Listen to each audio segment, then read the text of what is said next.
तो ऐसे हमारा अधूरा ज्ञान उस परमात्मा को परमात्मा स्वीकार नहीं करता। अब वो भक्तात्मा जो राधा स्वामी से उपदेश लिए हुए है असमंजस में है। कहने लगा महाराज जी, अभी तक हमने ये सृष्टि रचना नहीं सुनी थी और हमारे गुरुओं को ज्ञान होता तो जरूर बताना चाहिए था। तो 125 वर्ष हो गए इस पंथ को चलते ने, और जो भी इन्होंने ज्ञान लिया वो कबीर साहब के ही शास्त्र से प्राप्त है। कबीर साहब का शास्त्र है, उससे ही इन्होंने लिया है। और अभी तक ये नहीं बता पाए कि वो परमात्मा सतलोक में है कौन। महिमा तो सतलोक ही गाते हैं, लेकिन नाम जो दे रखे हैं, क्योंकि हमारे पास हजारों की संख्या में उधर से नाम त्याग कर यहाँ आए हुए हैं, उन्होंने वो 5 नाम बताए। और फिर साथ में एक और संत धन धन सतगुरु पंथ चले हुए हैं, वहां से भी हजारों की संख्या में इस सत्संग को सुनकर वापस आए हैं, और पहले भी हजारों की संख्या में आए हुए थे। तो उन्होंने भी वो 3 नाम बताए। ये तो महिमात्मक मंत्र हैं। जैसे पानी के 3 नाम रख ले, जल पानी नीर, अकाल मूर्त शब्द स्वरूपी राम सतपुरुष। ये उसी सतपुरुष के यानी पूर्ण ब्रह्म के कबीर साहब के उपमात्मक और पर्यायवाची शब्द हैं, लेकिन वो कबीर नहीं बता पाए, तो इसलिए उनके पास वो वस्तु नहीं है। अभी 3 नाम जो है ये अकाल मूर्त सर्वस्वरूपी राम सतपुरुष, ये तो उस पानी के 3 नाम समझ लो प्रभु के। वो पानी मिला कैसे? जिसकी महिमा गाई जा रही है वो जल प्राप्त कैसे हो? जो जिसको जल पानी नीर, जल पानी नीर ऐसे उसकी रट लगा रखी है, वो मिला कैसे? या तो हैंडपंप लगावे, वो हैंडपंप लगाने की विधि अलग है, तब वो जल मिला, नीर मिला, पानी मिला। और या कुआं खोदे या ट्यूबवेल लगावे, ऐसे वो जल मिले। इसी प्रकार इस सतपुरुष अकाल मूर्त शब्द स्वरूपी राम को पाने के मंत्र अलग हैं। वो 3 मंत्र हैं अलग से। उसमें प्रथम मंत्र ओम है, ओम के बाद फिर एक मंत्र और है जो परब्रह्म का मंत्र है। और अगर वो तीसरा मंत्र नहीं मिला वास्तविक मंत्र, तो ये दोनों भी व्यर्थ हैं। व्यर्थ का मतलब है कि पूर्ण छुटकारा नहीं हो सकता। तो ऐसे तो उस भक्तात्मा ने कहा, जी दिल तो करता है कि मैं आपके यहाँ उपदेश ले लूं और वहां से निकलूं, लेकिन मेरी समस्या है। क्या समस्या है? मैंने पूछा। उस भक्त ने बताया कि मैंने हजारों की संख्या में अपने रिश्तेदारों को, गांव वालों को, नगर वालों को, जो मेरे संपर्क में सत्संग कर करके और वहां राधा स्वामी पंथ से उपदेश दिलवा रखा है। अब मैं इधर आऊं तो वो मुझे धिक्कारेंगे कि हमें पहले तो तू यहाँ आ गया था, अब वहां चला गया। ये एक समाज बन जाता है। अब ये भी एक बाधा है इस भक्ति मार्ग में। हमने अपना फैसला स्वयं लेना होता है, और जब बात समझ में आ जाती है फिर देर नहीं करे। तो मैंने कहा कि उनको भी समझाओ और ये सत्य ज्ञान बताओ। समझाने से ही ज्ञान होता है। 1 बार, 2 बार, 3 बार, 10 बार। तो वो कहने लगा, जी मैंने कोशिश की थी 1-2 से जिक्र करने की, वो नहीं मानते। वो कहते हैं तो पहले तो ऐसे कहता था, हमें वहां ले गया, अब कहता है कि यहाँ वस्तु नहीं है। तो जी वो मैं भी नहीं आ सकता। आस्था चैनल पर सत्संग सुनकर बहुत भक्तात्माओं की बहुत ही अच्छी भावना व्यक्त हो रही है, और सभी कह रहे हैं कि ऐसा निर्मल और सत्य ज्ञान और शास्त्रों में उपलब्ध अभी तक समाज के सामने क्यों नहीं आया। इसका कारण तो भक्तात्मा स्वयं ही फैसला करेंगे, अच्छा लगेगा। यदि ये दास ज्यादा कहेगा तो सोचेंगे कि ये निंदा ही करते रहते हैं। ये मेरा कोई शौक नहीं, क्योंकि मैं भी इसी बीमारी का मरीज था और तलाश थी ईश्वर की। अब याद आता है कि अगर ये रास्ता नहीं मिलता तो टक्कर मार कर रोना पड़ता।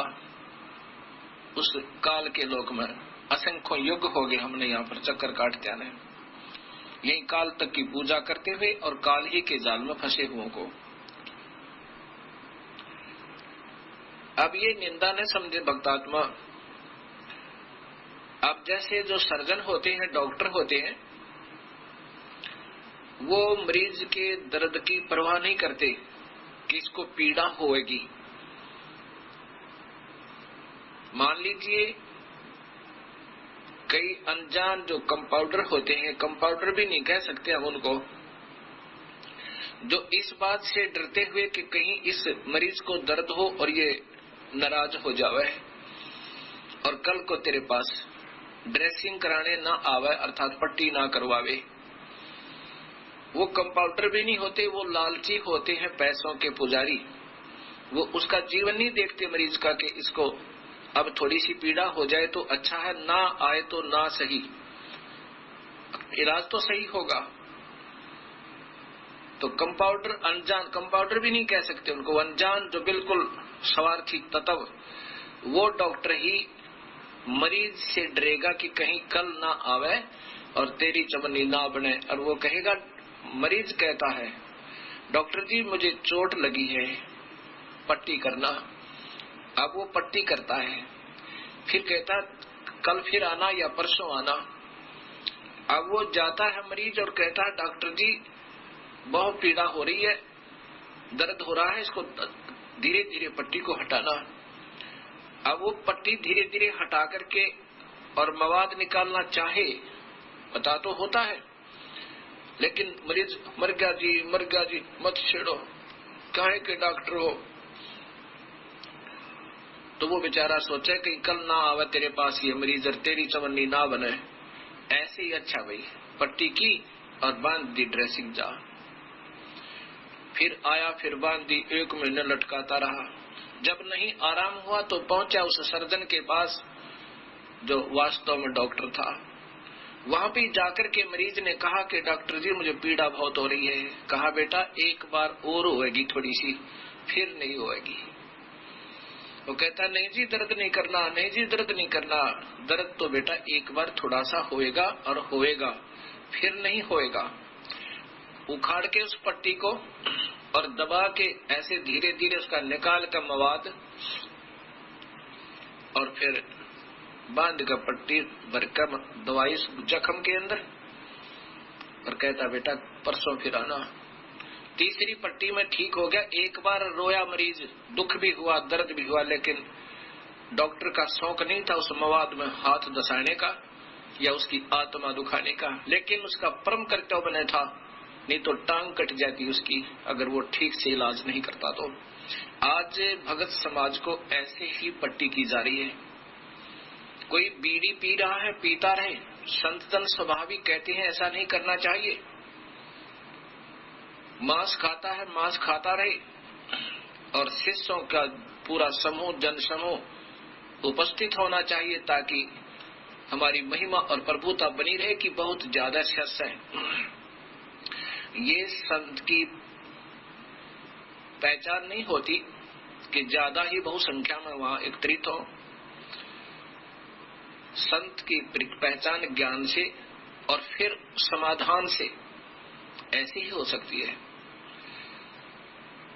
अब हमने बहुत से भक्तात्मा हमारे से मिले, उनसे पूछा कि तुम पूजा भी कर रहे हो अन्य देवताओं की और गीता जी को मान रहे हो कि सर्वश्रेष्ठ शास्त्र है, आपके गुरुजी भी मानते हैं, और फिर ये पूजा तुम्हारे गुरुजी ही बता रहे हैं और तुम कर रहे हो।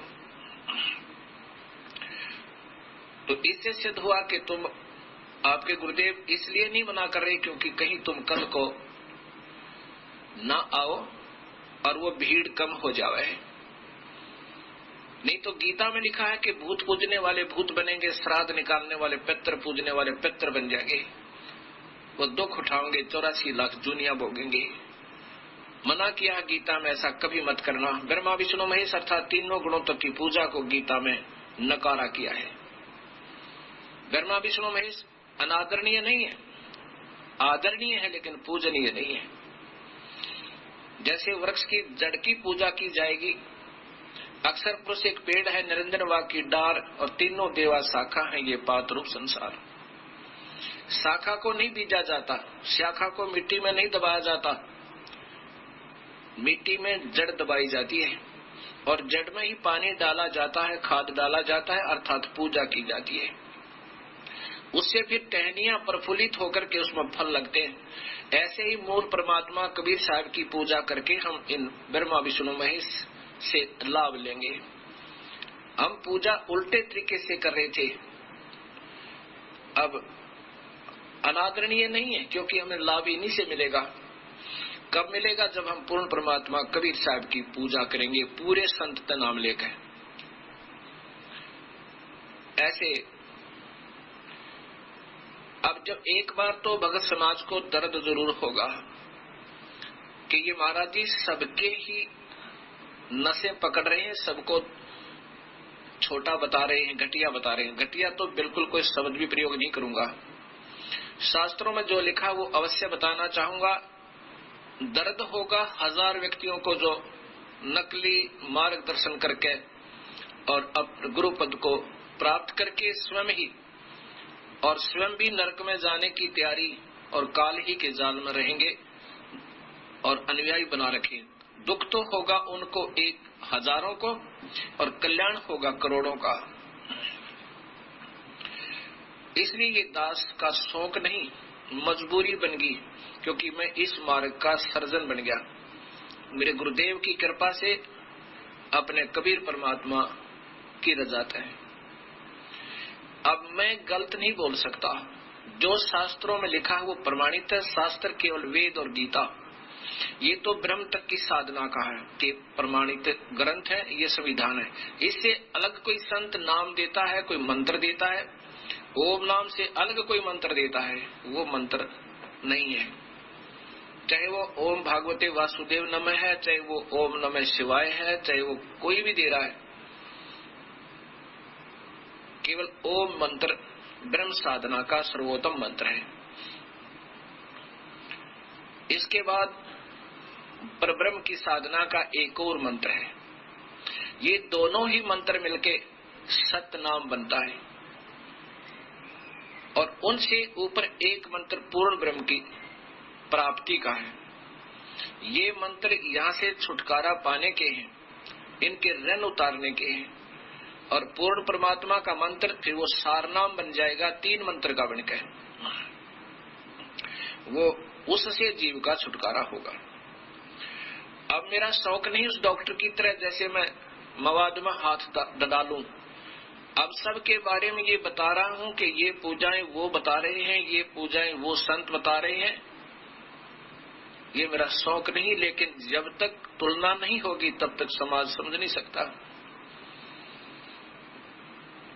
इसलिए ये मेरी मजबूरी समझो और कोई मुझे लालच नहीं। अगर ये संतों के पास मार्ग सही होता तो ये दास नहीं कोशिश करता। मैं तो अपना बाल बच्चेदार व्यक्ति था और अपनी सर्विस किया करता था। जूनियर इंजीनियर की मेरी पोस्ट थी। गुरुदेव ने आशीर्वाद दिया, भाई उपदेश दिया करो। ना जाने इस दास में 2 कौड़ी के जीव में उस परमेश्वर तुल मेरे गुरुदेव ने क्या सोचा, क्या पाया, क्या देखा, ये वो ही जाने। ये भी हो सकता है गुरु मेहर करे तो काग से हंस बना दे, हम कौवे से हंस बना दिए उन्होंने। और आज भी उन्हीं की रजा चल रही है। तो ये आदेश दे दिया उपदेश देने का। उपदेश देना कोई बच्चों का खेल नहीं है, ये एक जीव के जीवन के साथ सौदा खिलवाड़ करना है। अगर अधिकारी संत नहीं है और काल के जाल से ये 3 पूरे मंत्र देकर पार नहीं कर सकता, वो स्वयं दोषी है। वो परमात्मा का दोषी है, उस पूर्ण ब्रह्म का, इन जीवों को गुमराह कर रहा है। यहाँ एक भक्त कहता है, जी ऐसा तो नहीं, ये संत भी कुछ तो मार्गदर्शन कर ही रहे हैं, भक्ति भाव तो पैदा कर ही रहे हैं।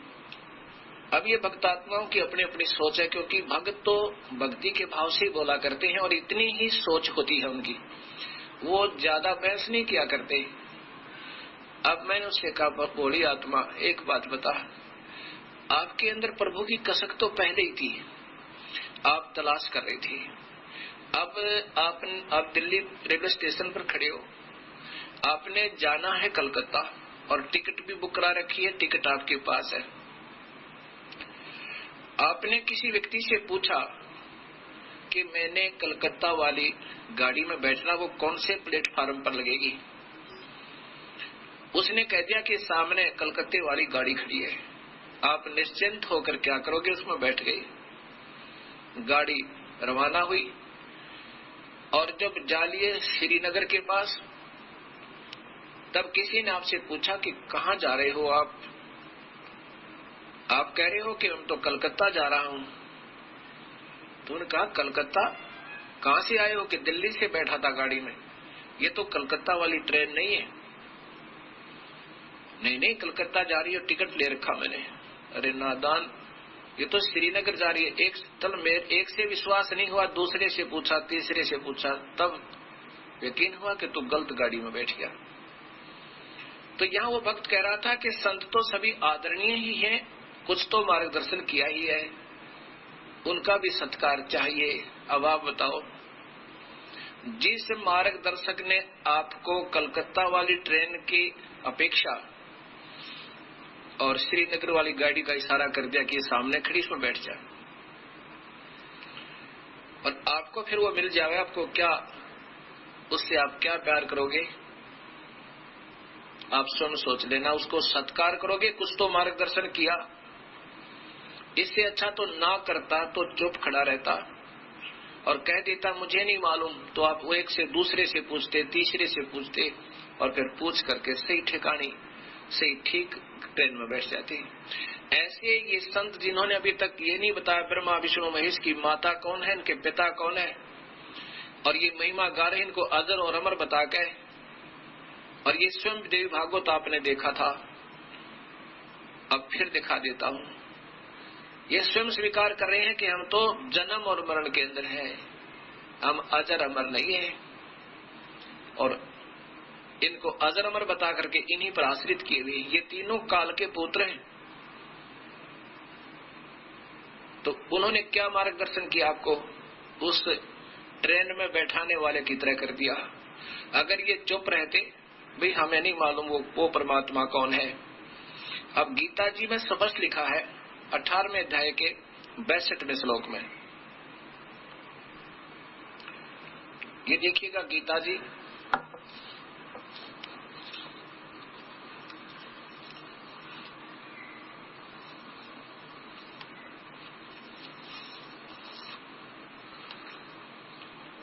गीता प्रेस गोरखपुर से प्रकाशित 18वें अध्याय का 62वां श्लोक देखिए, अध्याय नंबर 18, और इसमें 62वें श्लोक में लिखा है कि भगवान कह रहे हैं कि उस परमात्मा की शरण में जा अर्जुन। ये 62वां श्लोक है। हे भारत, सब प्रकार से उस परमेश्वर की शरण में जा, उस परमात्मा की कृपा से ही तू परम शांति को और सनातन परम धाम को प्राप्त होगा। देखो यहाँ संस्कार देखिएगा, शाश्वतम, शाश्वतम स्थानम। शाश्वतम का अर्थ होता है अविनाशी, स्थान माने धाम, ये धाम, सतलोक, धाम कहो लोक को, शाश्वत माने सत्य और स्थान माने लोक, धाम, सतलोक को प्राप्त होगा। वो परमात्मा है कौन, इनको मालूम नहीं। अब फिर देखिएगा ये देवी भागवत महापुराण श्री गीता प्रेस गोरखपुर से प्रकाशित, इसी में आप वही फिर देखेंगे कि ब्रह्मा विष्णु महेश स्वयं कह रहे हैं कि हम तो जन्म मरण के अंदर है माँ, हम अविनाशी नहीं है। गीता प्रेस गोरखपुर से प्रकाशित। और इसके तीसरे स्कंद में, जैसा कि कल आपने पहले भी दिखाया था मैंने, अब फिर जरूरी होगा क्योंकि ये सत्संग धीरे धीरे चल रहा होता है, कोई कभी देख रहा होता है, कभी कोई सुन रहा होता है। ये देखिएगा तीसरा स्कंद। अब यहाँ देखिएगा कि विष्णु जी कह रहे हैं प्रकृति देवी माता को, तुम शुद्ध स्वरूपा हो, यह संसार तुम्हारे ही से, तुम ही से उद्भासित हो रहा है। मैं विष्णु और ब्रह्मा और शंकर, मैं ब्रह्मा और शंकर, हम सभी तुम्हारी कृपा से विद्यमान हैं, अर्थात हम आपके बच्चे हैं। हमारा आविर्भाव और तिरोभाव हुआ करता है। आविर्भाव का मतलब है जन्म, और तिरोभाव माने मृत्यु, और केवल तुम ही नित्य हो, अविनाशी हो। प्रकृति, हे जगत जननी हो, तुम प्रकृति हो, सनाती देवी, सनातन देवी हो। ये भी देख लो, ये प्रकृति यही शेरा वाली 8 भुजा वाली शक्ति है। इसी में, इसी के अंदर देवी भागवत में आप पढ़ रहे हैं, ये ऊपर देखिए 123 पृष्ठ है, वो 123 पर ही आप पढ़ाइए, दूसरा साथ में, ये यही था साथ में। इसके ऊपर 2 पार्ट है। इस 123 पृष्ठ पे तीसरे संगंध में भगवान शंकर बोले, देवी यदि महाभाग विष्णु तुम ही से प्रकट हुए हैं, तो उनके बाद उत्पन्न होने वाले ब्रह्मा भी तुम्हारे बालक हुए।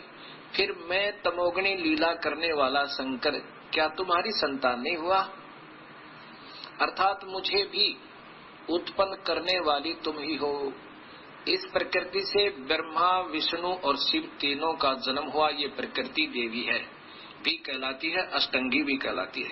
अब ये संस्कृत सहित देवी भागवत महापुराण फिर देखिएगा, ये संस्कृत सहित देवी भागवतम महापुराण,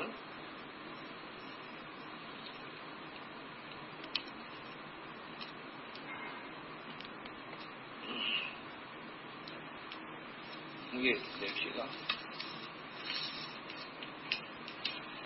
इनका प्रकाशक है श्री अथ श्री देवी भागवतम भाषा सटीकम भाषा महात्म स महात्म, खेमराज श्री कृष्णदास वेंकटेश प्रकाशन बम्बई, यहाँ से ही प्रकाशित है। और इसी में सकंद, तीसरे सकंद में आप देखिए, साथ में संस्कृत भी है इसके अंदर। हे मात, जो वहां था ना, उसी में गीता प्रेस गोरखपुर से प्रकाशित, उसी में विष्णु जी कह रहे, हे मात, ब्रह्मा, मैं और शिव ये तुम्हारी प्रभाव से जन्मवान है। हम तो आपसे जन्मवान हैं, हम तो जन्म और मृत्यु में हैं। हमारा जन्म होता है, नित्य नहीं है, अविनाशी नहीं है। नित्य माने अविनाशी। फिर इंद्रादि दूसरे देवता नित्य किस प्रकार हो सकते हैं? हे माता, अब यहाँ देखिए नीचे, तुम ही प्राण प्रकृति रूप नित्य हो। बस ये मैं बताना चाहता कि तुम ही प्रकृति हो। अब आगे देखिए, इसी में, इसी तीसरे सकंद के अंदर ही लगातार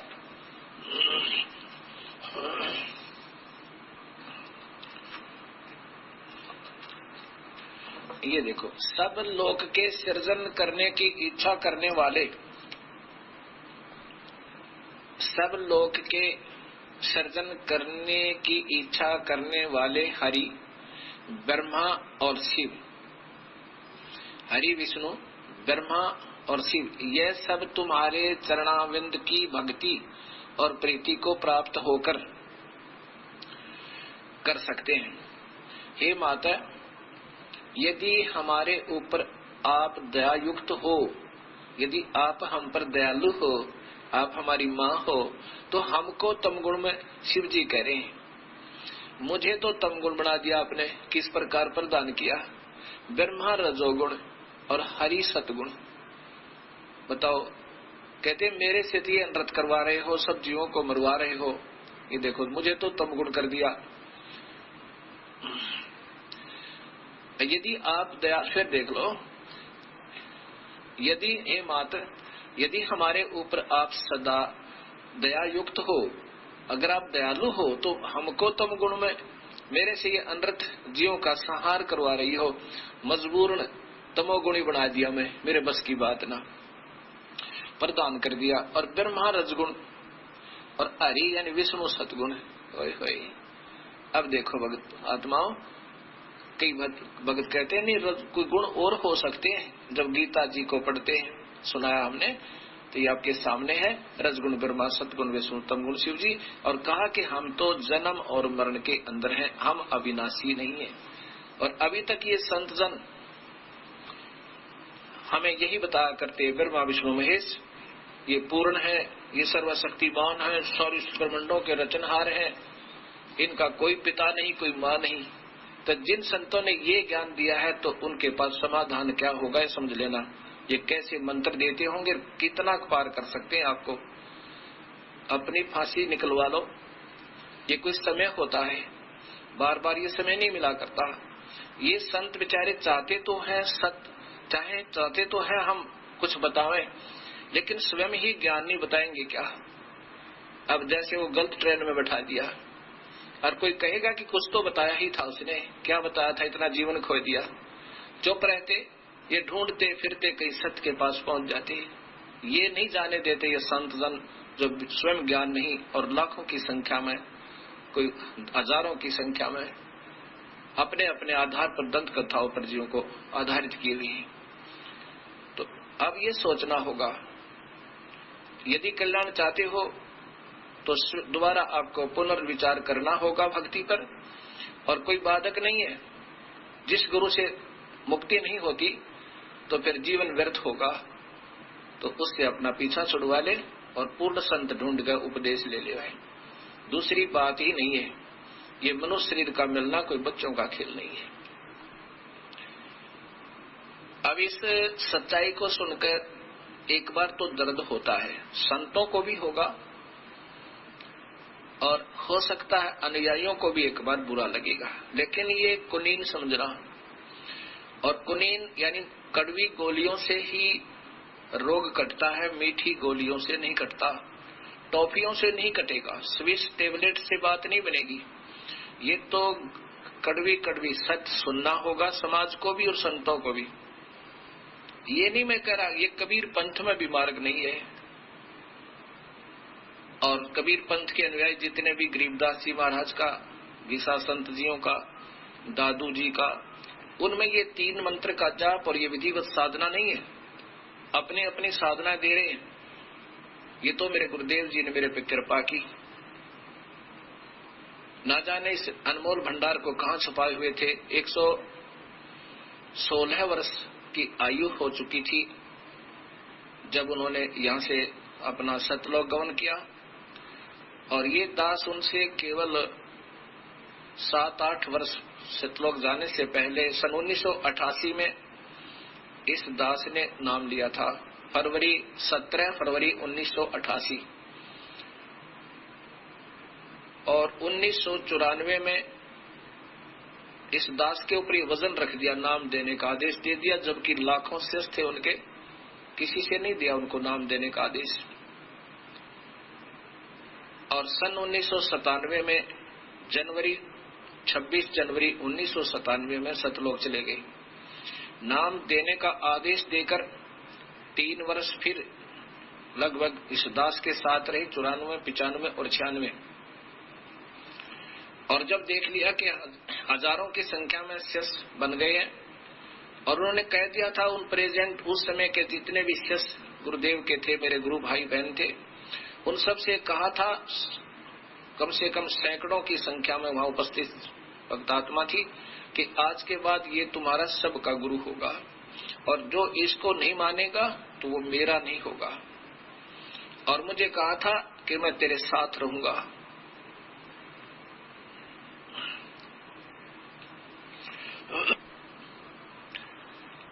और इस दास के सिर पे हाथ रख के कहा कि मैं सदा तेरे साथ रहूंगा। उसमें उनकी आयु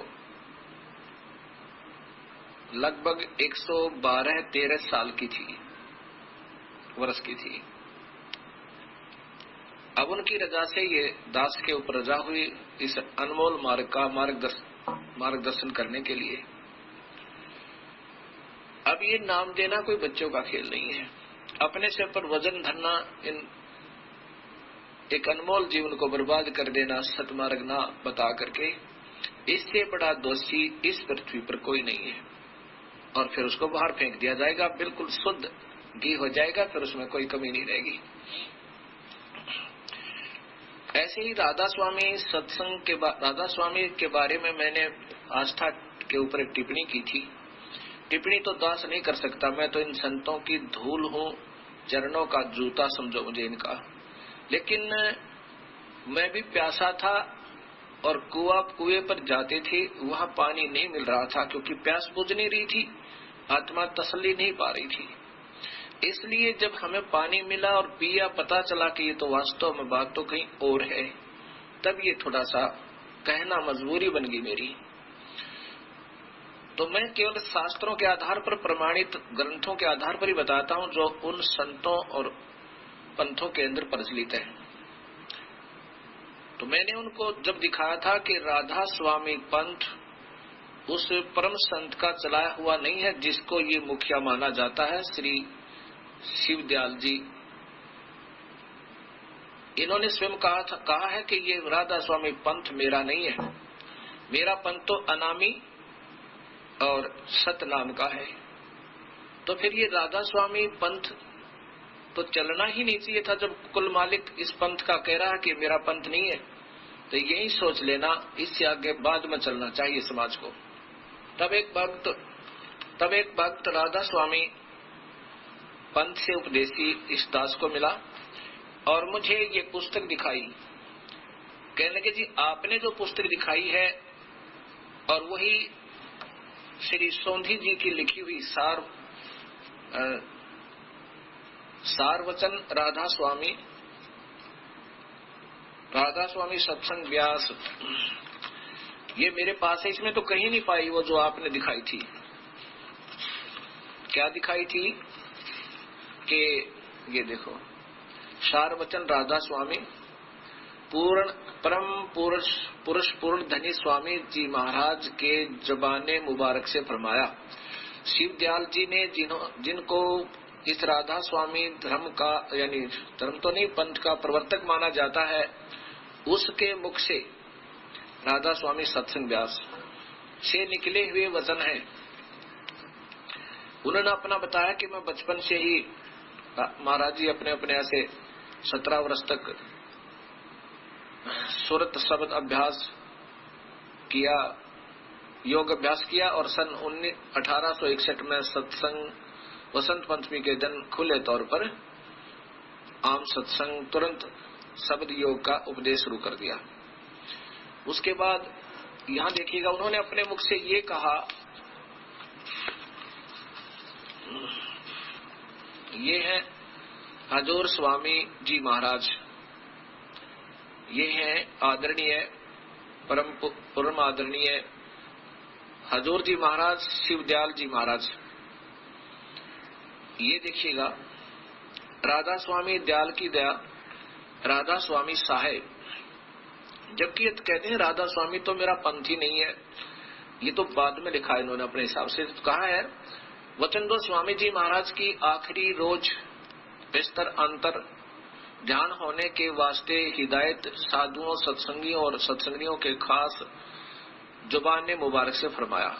स्वयं उन्होंने अपने जबान से कहा। 15 जून सन 1878 ईस्वी 1878 मुताबिक आषाढ़ वदी 1 पड़ुआ संवत 1935 बी रोज शनिचर वक्त असलू सुबह। अब यहाँ इन्होंने क्या बताया है कि जो मैं बताना चाहता हूं आपको, वचन नंबर 5 में फिर स्वामी जी महाराज ने राय साहेब सालग्राम और कुल साधुओं सत्संगियों व सत्संगियों की तरफ मुतवज्ज होकर फरमाया कि जैसा मुझको समझते हो वैसा ही अब राधा जी को, ये देखना, ये राधा जी स्वामी जी की धर्म पत्नी थी, उनका नाम नारायणी देवी था, को समझना और राधा जी और छोटी माता जी को भी बराबर जानना। अब देख लेना, ये राधा तो इनकी पत्नी थी और ये राधा स्वामी यानी इनके पति हुए। बाद में साल्यग्राम जी ने अलग से ये राधा स्वामी पंथ बना दिया इनकी मर्जी के खिलाफ, क्योंकि ये तो कह रहे हैं कि मेरा तो राधा स्वामी पंथ था ही नहीं। और साल्यग्राम जी उस नारायणी देवी माता को, जो शिवदयाल जी की परम आदरणीय शिवदयाल जी की धर्मपत्नी थी, उनको राधा कहा करते थे और इनको श्री कृष्ण माना करते थे। इसलिए राधा स्वामी कहने लगे शिवदयाल जी को कि राधा का पति, स्वामी माने पति, मालिक, खशम, ये शब्द का अर्थ होता है। तो राधा व नारायणी देवी को राधा कहने लगे और स्वामी जी को स्वामी, उनका पति राधा स्वामी यानी शिवदयाल जी को राधा स्वामी स्वयं कहा करते थे। अब वो राधा उनकी पत्नी थी। साल्यग्राम जी ने आगे चलकर उनके ना चाहते हुए राधा स्वामी पंथ आरंभ कर दिया, नाम बदल दिए, क्योंकि ये स्वयं कह रहे हैं कि मेरा तो सतनाम और अनामी तक का मार्ग है, ये साल्यग्राम ने चला है, ये राधा स्वामी पंथ। अब कोई कहे कि मैंने तो बगीचा बीज रखा आम का और ये बबूल बीज दी दूसरे ने, बीज ही रहेगा पर बबूल का तो लाभ होगा, आम का नहीं होगा। इस बात को जो मैंने पहले भी चैनल आस्था टीवी पर दिया था, तो सुनकर ये भक्त बड़ा विनम्र भाव से आया कि देखो जी ऐसा है, ठीक है, इसमें तो कोई शक है नहीं कि आपने वो पुस्तक दिखाई, अवश्य ही होगी, पर मेरे पास नहीं है, मैं भी बहुत वर्षों से राधा स्वामी पंथ से हूँ और मैंने ये पुस्तक ले रखी है, इसमें नहीं पाया मुझे। वही है जो कि तुम आप बता रहे, और वही इसका प्रकाशक है ML सोंधी, SL सोंधी, ये देखो वही सेक्रेटरी है।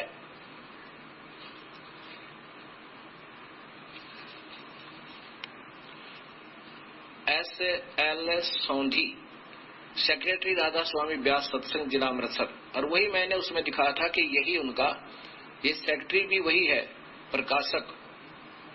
तो ये भिन्नता कैसे, ये भी बताऊंगा भिन्नता कैसे।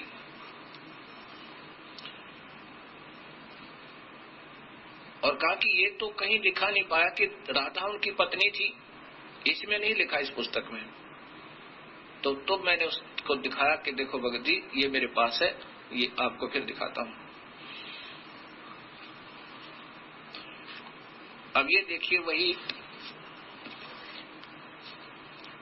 सारवचन राधा स्वामी,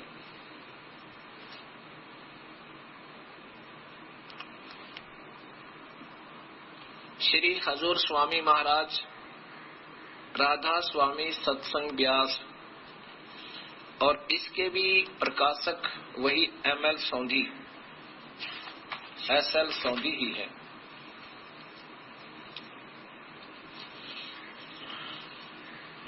सारवचन छंदबंद, प्रकाशक SL सोंधी, सेक्रेटरी राधा स्वामी सत्संग व्यास, डेरा बाबा जयमल सिंह, जिला अमृतसर, पंजाब।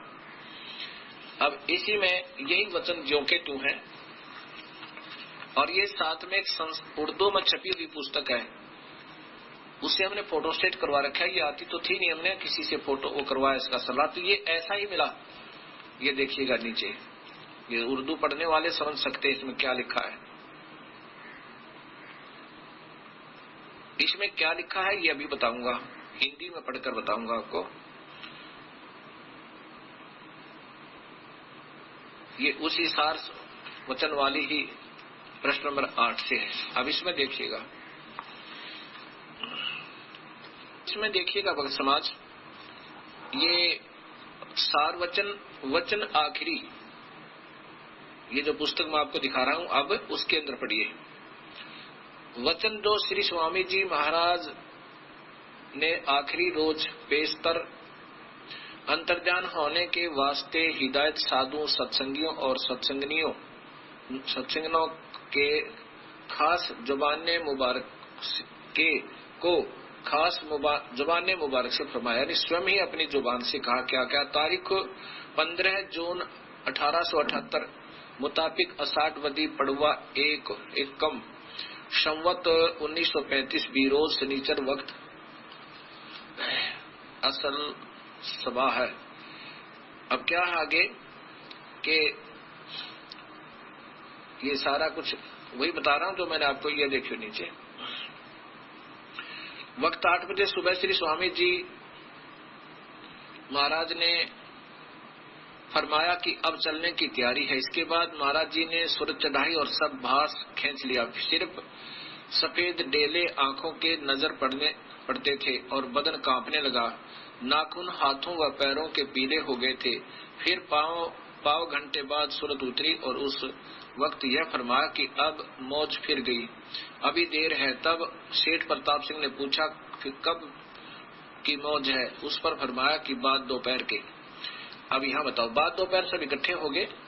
ये पांचवा, फिर देखो वही सारवचन पांचवा। फिर स्वामी जी महाराज ने राय साहिब सालग्राम और कुल साधुओं व सत्संगियों व सत्संगनों की तरफ मुतवज्ज होकर फरमाया कि जैसे मुझको समझते हो ऐसे ही अब राधा जी को समझना और राधा जी और छोटी माता जी को बराबर जानना। अब सब कह रहे हैं कि राधा जी कोई स्त्री है और जो इनकी अपनी पत्नी है। छोटी माता जी से कहते वो इनके हजूर साहब की भाई की पत्नी। ये इसके नीचे टिप्पणी इन्हों की दी हुई है कि असली नाम माता जी का माता नारायण देवी जी था, लेकिन चूंकि सेठ प्रताप सिंह जी साहब जिन्होंने ये वचन लिखे हैं उनको राधा जी के नाम से पुकारते थे, इस वास्ते यहाँ राधा जी दर्ज है। अब देख लो, छोटी माता जी के मुराद सेठ वृंदावन जी साहेब जी के हजूर स्वामी जी महाराज के मंझले भाई थे की सुपत्नी से है। अब ये सिद्ध हो गया कि ये नारायणी देवी को राधा कहा करता था कौन? सेठ प्रताप सिंह। इसलिए राधा स्वामी इस शिवदयाल जी को कहने लगे। वही सार्वचन वचन नंबर 6। फिर राधा जी महाराज को हुक्म दिया, किसने? स्वामी जी ने दिया कि शिब्बो और बुक्की और विष्णु को पीटने देना। राधा जी को महाराज जी ने हुक्म दिया। राधा जी महाराज को किसने दिया? स्वामी जी ने, कि इन तीनों को भी पीठ मत देना, शिब्बो, बुक्की और विष्णु को। अब यहाँ देखना 8वें में क्या लिखा है। फिर फरमाया कि गृहस्थी अपनी पूजा साधुओं से ना करवावे। 9वें में लिखा कि फिर रिद्धि बीबी ने पूछा कि हमारे वास्ते किसको तजवीज किया है? इस पर फरमाया कि गृहस्थियों के वास्ते तो राधा जी और साधुओं के वास्ते सन्मुख दास जी। ये आपके सामने देख लो। ये राधा कोई औरत थी, वो शिवलाल जी की पत्नी थी, शिवदयाल जी की, और इसलिए फिर इसको राधा स्वामी कहने लगे शिवदयाल जी को। और राधा स्वामी इनका पंथ नहीं है। फिर देखो यहाँ पर सेठ प्रताप सिंह की तरफ, ये सारवचन नंबर 14 में, फिर सेठ प्रताप सिंह जी की मुतरफ तवज्जो होकर फरमाया कि मेरा मत तो सतनाम और अनामिका था। अब देखो भक्तना, ये परमेश्वर। और राधा स्वामी मत सालग्राम का चलाया हुआ है, इसको भी चलने देना और सत्संग जारी रहे और सत्संग आगे से बढ़कर होगा। अब यहाँ विचार करना प्यारी आत्माओं। स्वयं स्वामी जी कह रहे हैं कि सेठ प्रताप सिंह की तरफ ध्यान देकर कहा, फरमाया कि मेरा मत तो सतनाम और अनामिका था। मेरा मत तो सतनाम और अनामिका था। और ये राधा स्वामी पंथ मत सालग्राम का चलाया हुआ है। ये मूल मालिक है शिवदयाल जी। वो स्वयं कहते हैं मेरा पंथ नहीं है राधा स्वामी, ये तो मनमुखी लोगों का चलाया हुआ है। जब वहीं से बात बिगड़ चुकी है तो आगे इसमें क्या होगा ये पूरा दिखा देगा। फिर पढ़ लें बार बार इसको। सार वचन नंबर 14।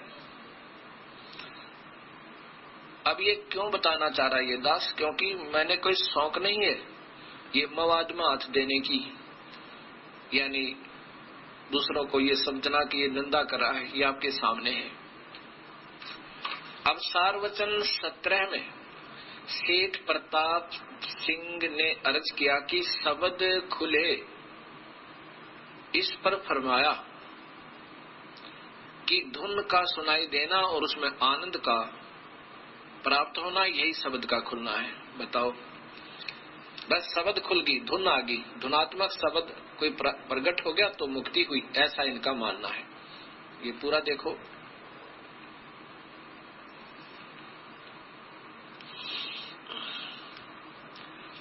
सेठ प्रताप सिंह ने अर्ज किया कि शब्द खुले, इस पर फरमाया कि धुन का सुनाई देना और उसमें आनंद प्राप्त होना, यही शब्द का खुलना। अब ये प्रमुख है, मुखिया है, इस पंथ के माने जाते हैं और ये कहते हैं अंदर धुन सुन गई तो मुक्ति है, बस दैट्स ऑल। ये धुन तो बच्चों को भी सुनाई दे रही है और धुन क्या होती है, धुनात्मक शब्द होता अंदर शरीर में। अब ये धुन का सुनाई देना क्या चीज है, अंदर आप कान दबाइए, एक बार आंखें बंद कर दीजिए, थोड़ी सी देर, जितना स्वाभाविक हो सांस रोकिए, ज्यादा देर नहीं रोकना।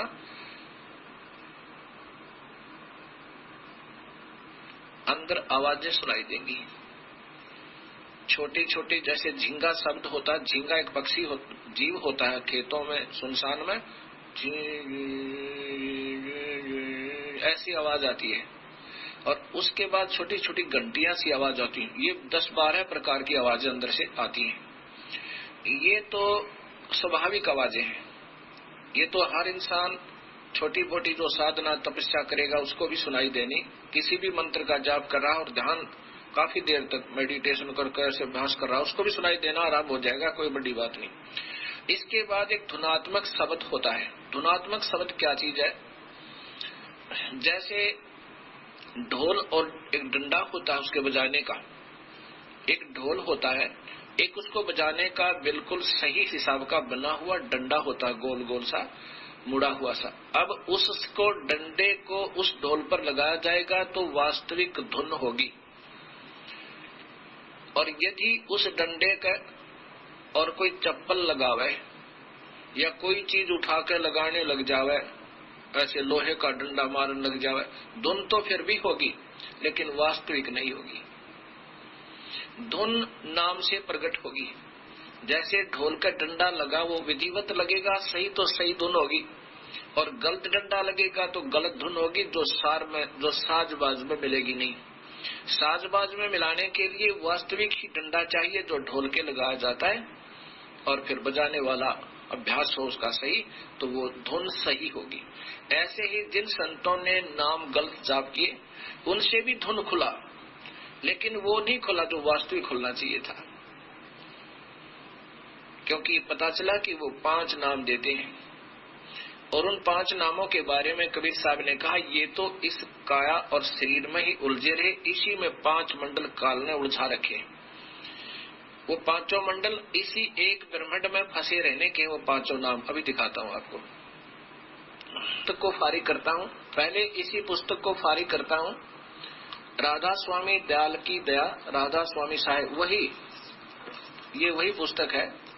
छंद बंद राधा स्वामी सत्संग, ये राधा स्वामी सत्संग व्यास से, और इसी में जिसमें हजूर साहब की जो बातें लिखी, इसी में फिर आगे ये छंद बना लिए स्वयं इन्होंने, राधा स्वामी दयाल की दया, राधा स्वामी साहेब।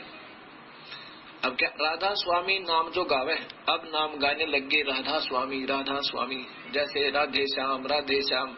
वास्तविक नाम ओम तो छोड़ दिया, वो राधे श्याम हो गया। ऐसे ही वो वास्तविक सतनाम तो छोड़ दिया राधा स्वामी पंथ में। कुछ तो यही मंत्र देते हैं, इसको सार नाम कहते हैं।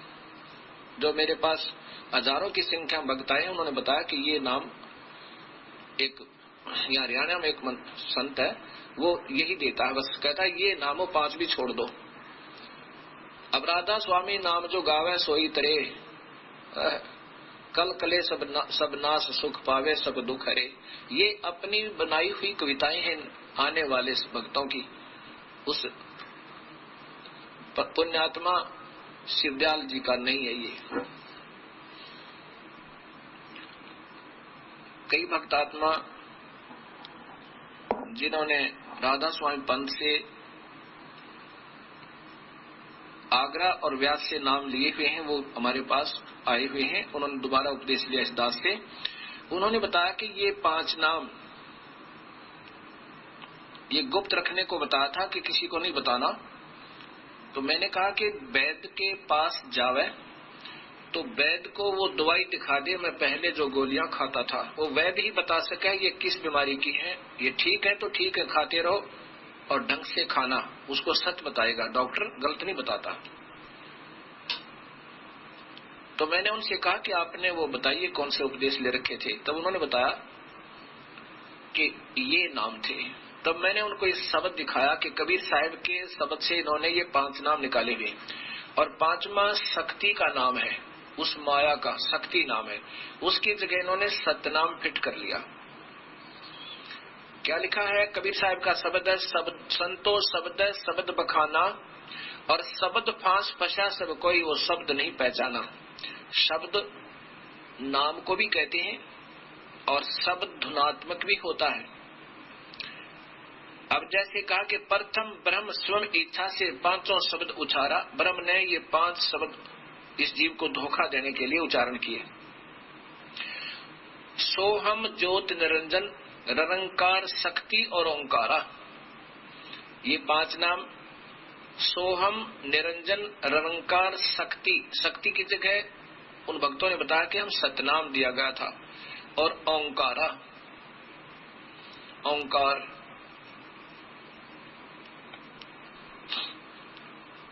अब क्या बताते हैं कि 5 तत्व प्रकृति 3 गुण उपजाया, लोक दीप 4 खाने ये 84 लाख बनाया। इस काल ने इस जीव को यूं धोखा दिया।